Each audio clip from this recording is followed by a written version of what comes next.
days and 5,000 kilometers of Saudi Arabia's most grueling terrain. It's the Dakar Rally.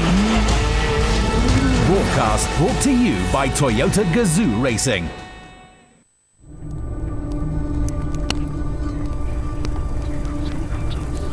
Why would anyone participate in the Dakar Rally? Sometimes I ask myself that when I'm out there. Dakar is the ultimate test of human endurance. Everything is meant to be a challenge. The most complete and most difficult off-road race there is. Don't think you're ready for it, because no matter how ready you are, you're not ready for it. Anybody that shows up to this race is not mentally okay. You're on a roller coaster of emotions the whole time. The Dakar, honestly, is a love-hate relationship, you know? Sometimes the Dakar was kind to me, and sometimes it wasn't. There are thousands of people who dream of doing it. When you get on your bike and set off, it's an incredible feeling. The freedom you feel in the desert without knowing what's coming next. The dunes when you get to open a stage and there's no one else out there. Like I feel with the plane in the sky. Ladies and gentlemen, this is your captain. Without any mark, without any route, you know. It's you, your bike, your choice of navigation, your mistakes, your doubts. It's physical, the taste of blood in your mouth. It's that madness, it's that extreme danger that gives you a crazy dose of adrenaline. It's all I think about, it's all I want to do. To be honest, it just became an obsession. I don't know what I would do without it. For me, Dakar is everything in my life. There are so many moments where I live this sport. I love this discipline, this madness.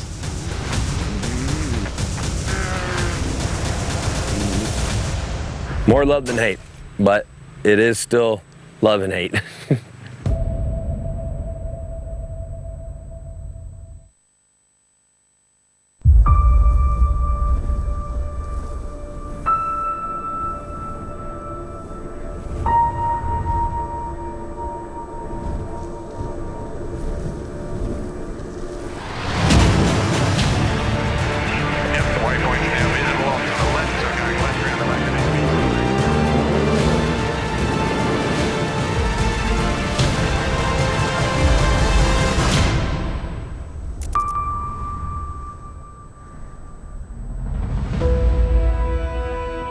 For the third year running, the whole Dakar family came together at an extra-large bivouac. This time in the southwestern Saudi province of Asir, with its fertile land, historical monuments, palm trees, and the mythical Asaira al-Baida, a mountain of bright white quartz. Welcome to Bisha, between the Sarawak Mountains and the Empty Quarter, and the first focal point for this, the 47th edition of the biggest and best rally raid event in the world. Dakar 2025 is here.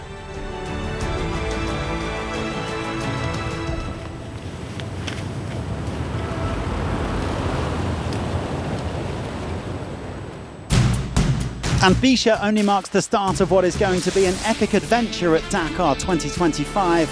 After a loop around the town on stage 1, the riders and drivers will embark on the 48-hour chrono as early as stage 2. The Dakar can't be won there, but it could certainly be lost. The road then winds north towards Al Henakia with a special of almost 500 kilometres. The challenges will continue to come thick and fast in week 1 because stages 4 and 5 make up the marathon stage with no assistance. After a rest day in Khael, the route heads south again to Al Duwadimi, where another loop is planned for stage 7. It's then on towards the capital Riyadh as the fatigue begins to bite.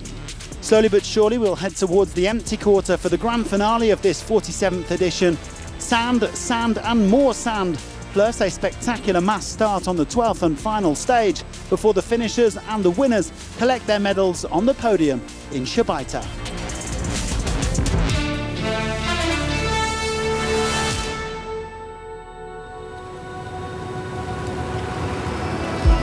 Well, before we get started, let's hear now from the boss of the Dakar, David Castera.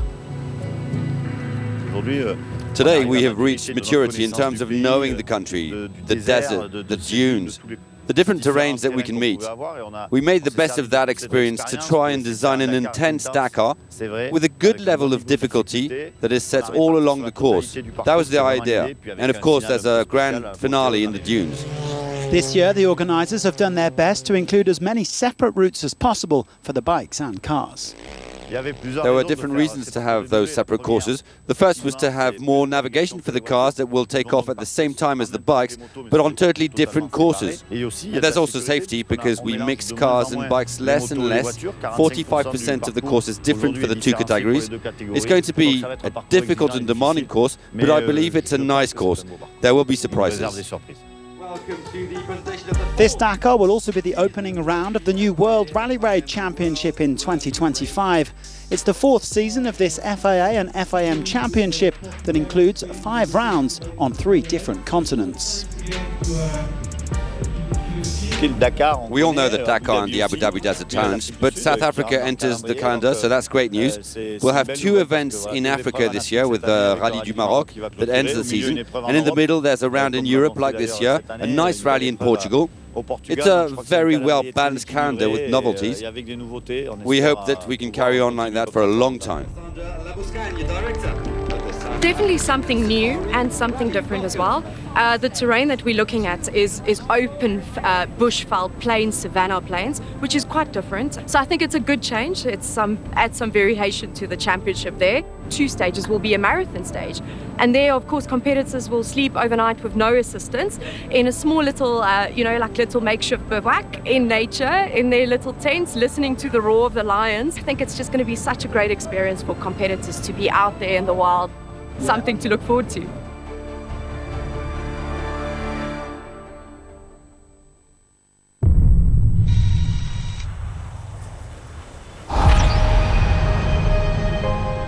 It's a lot of pressure, and you have to win. So that's what we're here to do, and that's what I want to do. Being a part of the Honda Monster Energy Honda factory rally team is, kind of the pinnacle of the sport, right? It's an honor for me to be a part of the circuit team. The team is not a team, it's our family. I can definitely say that for sure. As ever, the field is stacked in the top bikes class, Rally GP. The Hero Motorsports team line up with Sebastian Buhler, spring signing Nacho Cornejo, and the World Rally Raid champion, Ross Branch. Everybody's out to take the #1 away, that's for sure. I've won the championship. It's been a dream of mine since a little boy. I want to win Dakar for sure. So yeah, we've got our focus set on winning Dakar, and we're going to give it our best shot. The Sherco Rally Factory team are here with 3 riders, including 2 in Rally GP, Rui Gonçalves and Lorenzo Santolino, who is keen to improve on 6th place in 2021. Harriet Noah, last year's Rally 2 winner, completes the trio. Covey are putting their faith in Mason Klein, who has full factory support this year, along with Rally 2's Niels Terrick. The American's determined to finish for the first time since his breakout debut in 2022, when he was the Dakar's top rookie. There is a fresh look to the Red Bull KTM factory team with 3 new riders this year. Spanish hotshot Edgar Canet in Rally 2, Luciano Benavides, who joins his brother Kevin, and Daniel Sanders. But on paper, the team to beat is no doubt the Monster Energy Honda team, who boast a 5-star lineup, with Skylar Howes, Tosha Shurena, Pablo Quintanilla, Adrian van Beveren, and the defending champion, 2-time Dakar winner, Ricky Brabeck. Let's now take a closer look at the American.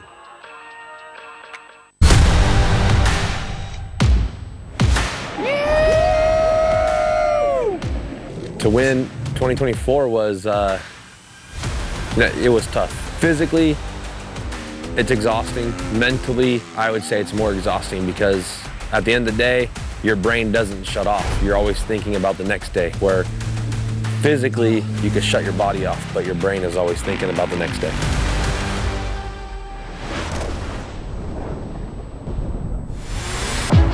As far as a recipe to win the Dakar, I don't know if there is one. I think it all comes down to who's the strongest in these situations, who's getting better sleep on these nights. I don't see my recipe being super, crazy or wild. My recipe is pretty organic. I mean, I feel like the more fun I have, the better I am at what I'm doing. So I just try to keep what I do fun every single day. I don't feel like I'm the best by any means. I still feel every single day that I'm losing something if I don't do something in the right direction. So I don't ever think of myself as being the best. Like winning the Dakar is cool. I've done it twice. Do I want to do it again? 100%. That doesn't make me the best. When the helmet goes on and the strap gets buckled, I mean, we're all friends, but we're also enemies, So when we're racing, we're enemies. But if we're also out there in the middle of the desert, something happens, we're out there by ourselves, so we have to help each other. But when the helmet comes off, when in the bivouac, we're all friends. Yeah, I mean, you can be enemies, but that's not going to get you very far. To go back to back now is, I think it's a little bit more difficult. We're riding smaller bikes. They're not twin cylinders, but I feel like the era that we're in right now is more competitive. Every day from prologue to literally the last kilometer, we're 110% sprint racing. It's full gas every day. There's never a day where we're chilling, because the moment you go cruise, those other guys are still going 110%, and it's tough now. I mean, we're going fast, really fast. Every day in the rally, you're winning and losing by seconds. When I started rally 2016, I think the times were a lot bigger, but now is like everyone's pushing and everyone is training a lot more. The Dakar is part of me. I really can't imagine not being at the Dakar. I mean, the moment I don't get to go there, I feel like a piece of me will be empty.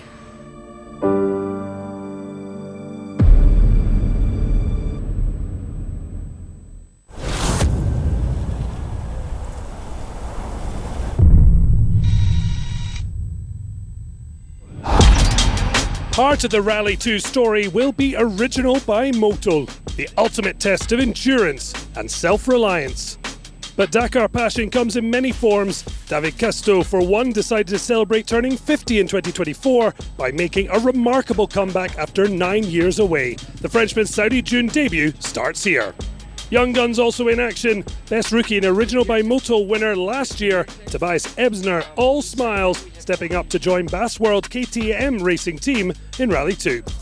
As KTM's youngest ever factory rider, Edgar Canet is a strong contender for next best newcomer. Having been spotted by Nani Roma at just 10, the 19-year-old could even challenge for the Rally 2 title.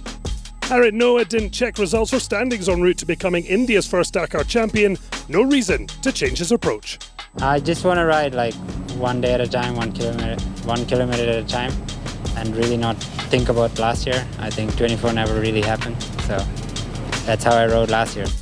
Gunning to hit the top again, 2023 champion Romain Dumontier. The Frenchman excited to have linked up with Honda ahead of his 4th Dakar. My objectives are strong results, but I've got to be patient with the bike, as it's our first year, so we have to develop to raise our level and grow my confidence. Packed full of talent, who will be the last man standing in the fight for the title? A 29-kilometre prologue around Bisha, described as a wide-open speed test. For the bikes, every second's count, as time lost will carry through to the standings, balancing risk and reward as ever, the ultimate challenge. Well worth an early rise, Rally 2 revving up to officially start Dakar 2025. Some more relaxed than others, battling the nerves as important as anything else.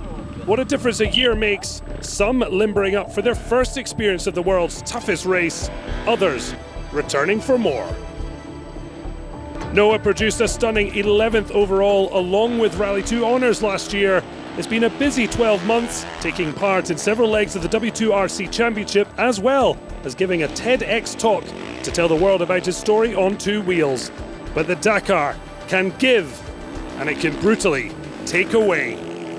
Disaster striking in a 6th appearance, a 4th abandonment for India's first Tuareg recipient. Well, he hit a rock with his back wheel and flew through the air. He suffered a minor head concussion and then, above all, he broke his wrist. A more serene outing as Jacob Agobright came 4th, having joined the RS Moto Honda rally team, the American now riding the upgraded CRF 450 RX. Ebster targeting a place on the overall podium and the Austrian starting as he hoped to continue. 39 seconds quicker was Michael Doherty to earn 2nd place and top 10 overall. Dakar 2024 was meant to be the South African's breakthrough, but he ended up in a helicopter on day 2. No time to relax when tackling this ultimate challenge. Edgar Canet said it was a dream to start his first Dakar, but there were no signs of nerves. A debut to remember as the teenager not only topped the Rally 2 podium, but was 3rd overall, a step ahead of last year's GP Rally champion, Ricky Brabeck. I'm very happy that I didn't get lost, although I did catch a lot of dust from riders in front, but in general it went well. It was very fast, just as I like it. The only small scare was when my hand hit a tree that was in the middle of nowhere. Clearly no hindrance to pointing out his Rally 2 position. Canet 35 seconds quicker than Doherty, the pair joined by Ebster for a KTM 123, 2 minutes separating the top 10 ahead of stage 1.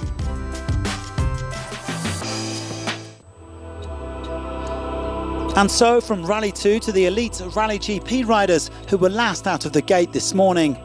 A total of 21 men make up this class, and the winner of Dakar 2025 is no doubt among them.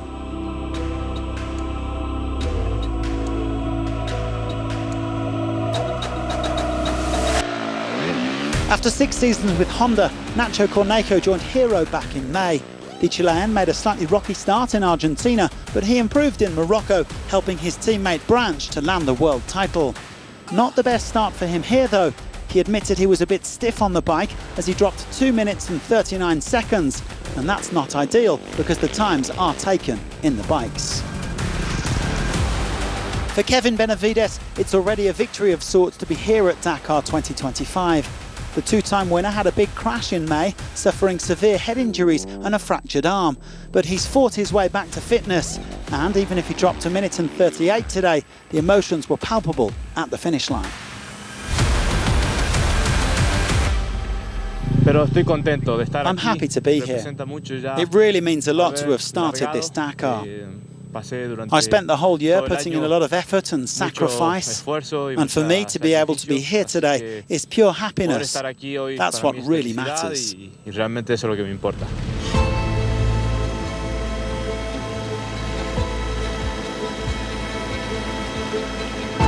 Tosha Shirena had actually won his last 5 World Championship prologues, stretching back to late 2023. But the Spaniard was knocked off his perch today, coming 5th in the bikes and 4th in Rally GP. Tosha said he was just trying to stay calm. Remember, he won last year's prologue, only to crash out on stage 1. Just ahead of him was his teammate Ricky Brabeck, the defending champion. The American was lucky to avoid a serious knee injury when he crashed in Morocco a few months ago, though he still needed surgery on his tibia. Still, he says he's back at 100% and was delighted to finally get started after 3 days of kicking his heels back at the bivouac.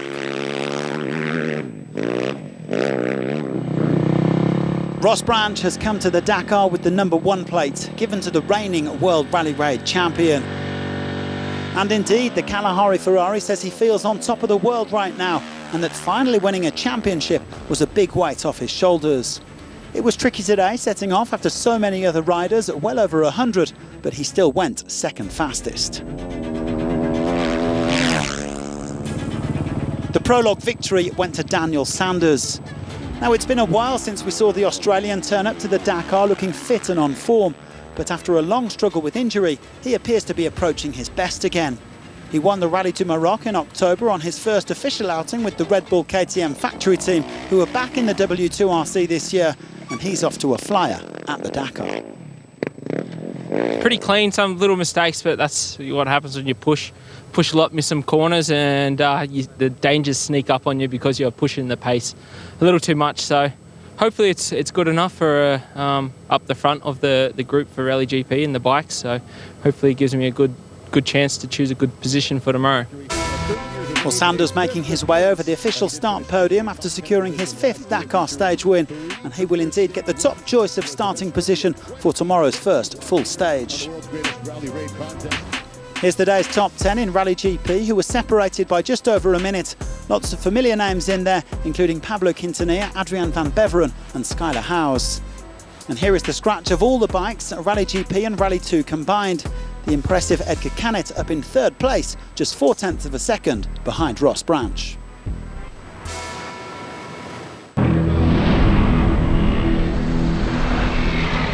(1979), the first edition, my first Dakar. Martine de Cortens, 33 years old. December 26, 1978, it was the day after Christmas and we all gathered at the Place de Trocadero ready to leave. It was quite chilly and a bit overcast. And what was very funny was that in the Parc Fermé for the cars, there were several female crews and some of them thought they were going on safari. For some people, this was more like a holiday in Africa than a race.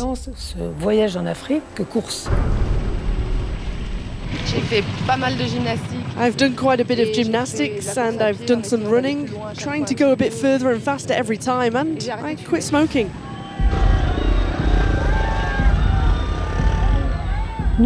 We left Trocadero early in the morning and we arrived to Montlhéry.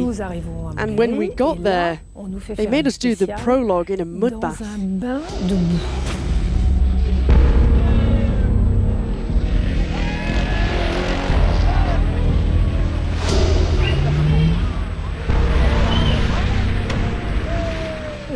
By the end, we were soaking wet and covered in mud from head to toe. And then we had to get back on the road. It was freezing cold. I remember stopping at a newsagent's and buying up a load of papers, whatever I could find. Then I stuffed them down my jacket to give myself another layer of protection because I was so cold. At 9 o'clock the next morning, we boarded the ferry for Algiers. And that was when we started to measure the scale of this whole thing. When I loaded my bike onto the boat, it was like, this is it. It was too late for any second thoughts. The Dakar was underway. So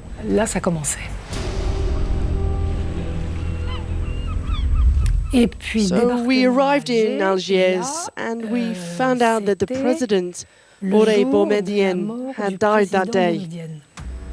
So between the calls of the muezzin and the noise of all the crowds that had gathered, getting through Algiers was nothing like what we had expected. And it was slow. Very, very, very slow.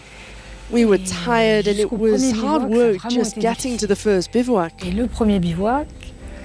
When we finally got there, it was even colder than it had been in France. I remember waking up with ice on my duvet. When I got up, I could hear it cracking beneath me.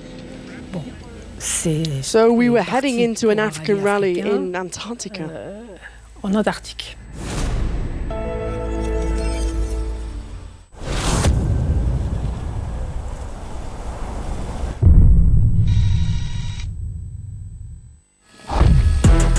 2024 was Audi's last Dakar, competing with their RSQ e-tron, and what a rally they had.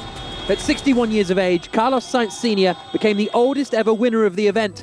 It was the 4th title for him, and his son even came to celebrate with him at the final stage. But it's a new year, albeit the same grueling 3 weeks up ahead, and for the reigning champion, a new home. Well, not quite a new home, as Sainz had 4 years with Ford M Sport in the World Rally Championship over 20 years ago.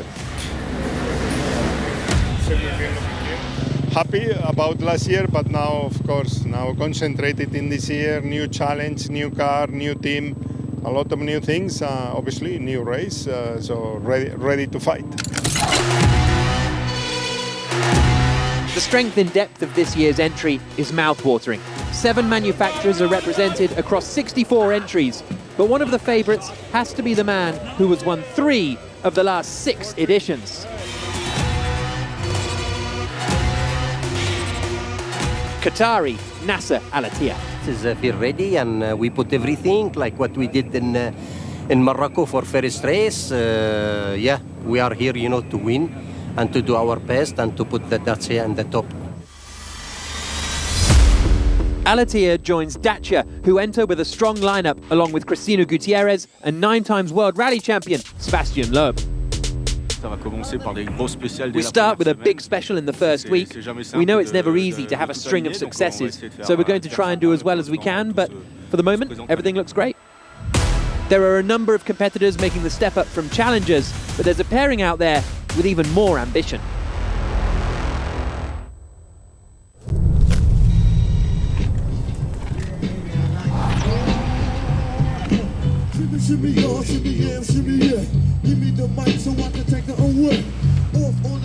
Where's the big dog? Here he comes.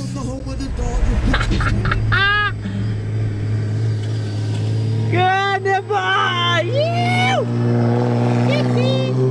Dude, it sounds badass, doesn't it? Sure, they've told him go easy, it's cold, blah, blah, blah.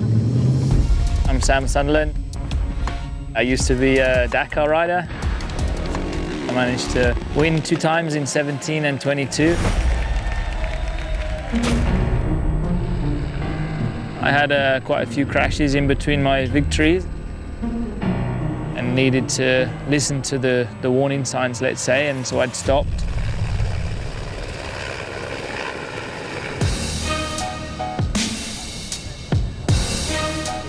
Look serious though, don't you? Look, he's about to fight somebody.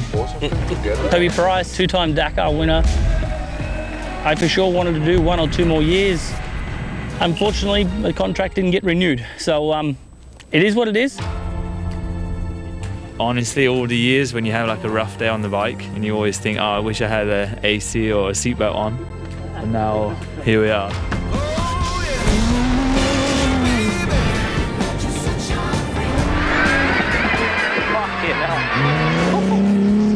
I don't think I've stopped grinning all day, and then as you can hear kind of a little bit, I've kind of lost my voice because we're quite excited in the car and we're talking and chatting, and We're good on the cap, yeah. We'll be good in everything. A lot of new information, a lot of buttons on the car, more or less. You know, learning even to communicate in the right times to tell him what's coming. Yeah, no. Is your head doing side to side as well? Yeah, I'm getting beat to shit. Yeah. I was surprised how brutal it was, honestly, on the neck and the head. Like, my head was like a... My head's in a pinball machine. Wow. Yeah. We were like 2 kids in a candy store, so it was I think we at one point were driving along and looked across at each other and was like, who agreed and approved all this? It's like, this is crazy, both of us are in one of these things right now, and yeah, we're just pretty much laughing at each other. His air conditioning in the desert is perfect. It's unreal. It's really cool and impressive. For what the car can do already is, yeah, it's mind-blowing. Main thing is between both of us, have a great time. Right. Be the same guys we've always been, joke around, laugh, have some fun, but when it's time to be serious, we do the job. We can have some good results and surprise a few people.